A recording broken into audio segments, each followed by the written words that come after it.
It's the Reverend Philo Show. So I ate the McDonald's the other day, and like I ate it, and then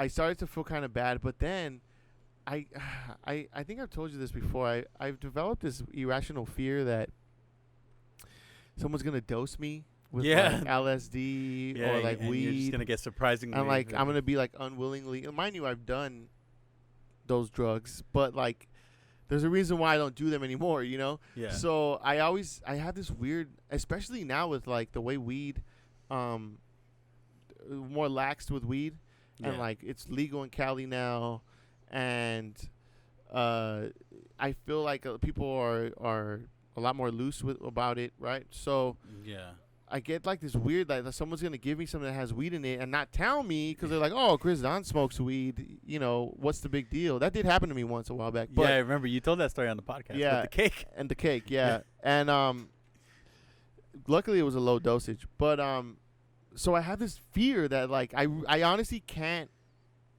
eat food unless I cook it myself. Yeah. Or like I buy it and it's packaged, so I know that it hasn't been tampered with. It's like this weird, like irrational fear that I've developed. I wonder if there's a phobia. I suppose. Yeah. So that's already something that's been happening to me like for a while. Yeah. And so I saw this video a couple of days ago. I watch a lot of like, you know, like just videos about like weird shit that's happened like throughout the decade. So throughout the years. Yeah. So I there's something called the Tylenol murders. Have you heard of that? Oh yeah, you were telling me. Yeah. Mm-hmm. So my eye. So apparently, in the 80s, somebody in Chicago took the time to go into different stores in the Chicago area. Chicago's a big place, right? A big city. Different stores in the area. And they bought capsules of Tylenol, just regular Tylenol you take if you have a headache, right? Yeah.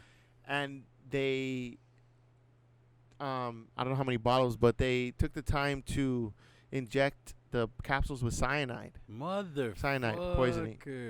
And like, it was like 100% the amount that would be enough to kill you. Yeah, lethal dosage. Yeah, lethal dosage, 100% like of that. Like, you know, 100 times that or whatever.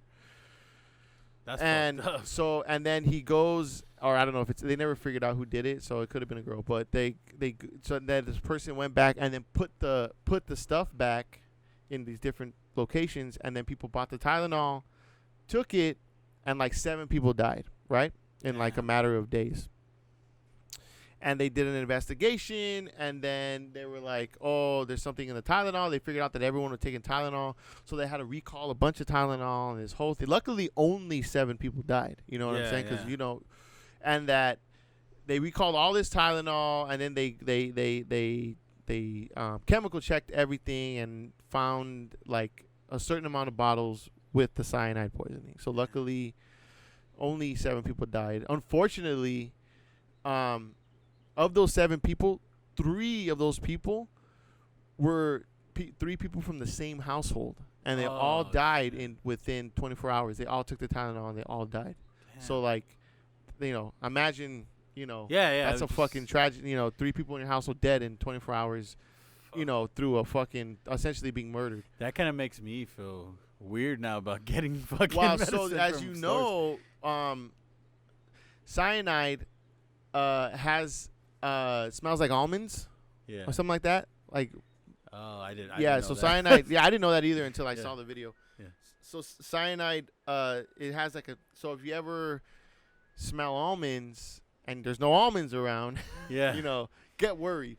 Hey, wait a minute. So there's no almonds around here. So I saw this video and it was pretty tragic, right? They never found out who did it. Did it freak you out?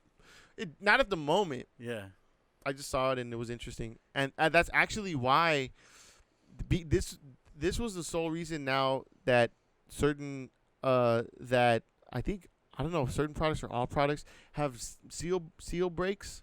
Yeah. So like, oh, if this seal, if this has been broken, that means someone's opened it already. Yeah. Before that, they didn't have exist. that? Oh shit. That was in the 80s. That wasn't even that long ago. Yeah. So like all through the 70s and 60s, they didn't have that. So you could just tamper with products.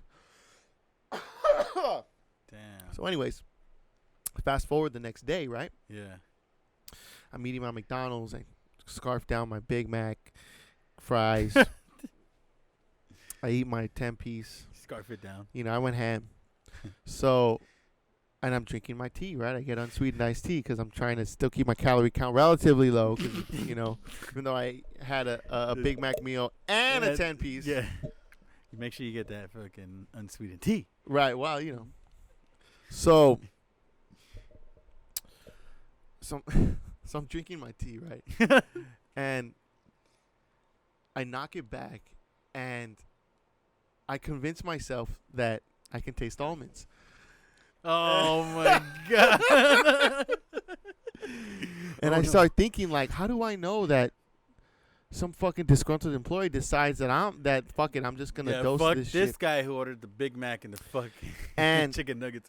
And I'm like, no, and my heart starts to beat faster, which So you is the start having, sign like, a that I'm panic attack? having on a panic attack. And then even worse so is I'm home by myself. Ryan was gone and Sean was gone. So sometimes, like, when I've had panic attacks, and what I do is, other than like control my breathing, is I'll go and I'll talk to Sean or I'll talk to Ryan and like kind of get my mind off of, you know what I'm saying? Yeah. And like, so I'm like, oh shit, like I'm just gonna have to sit here with my fucking paranoid thoughts now, and I almost lost it, and like, that's it. So I don't know. Panic attacks are not fun, dude. Damn. And like I'm like, so now I'm like, I'm gonna die. I'm gonna die. looking at why did I order McDonald's?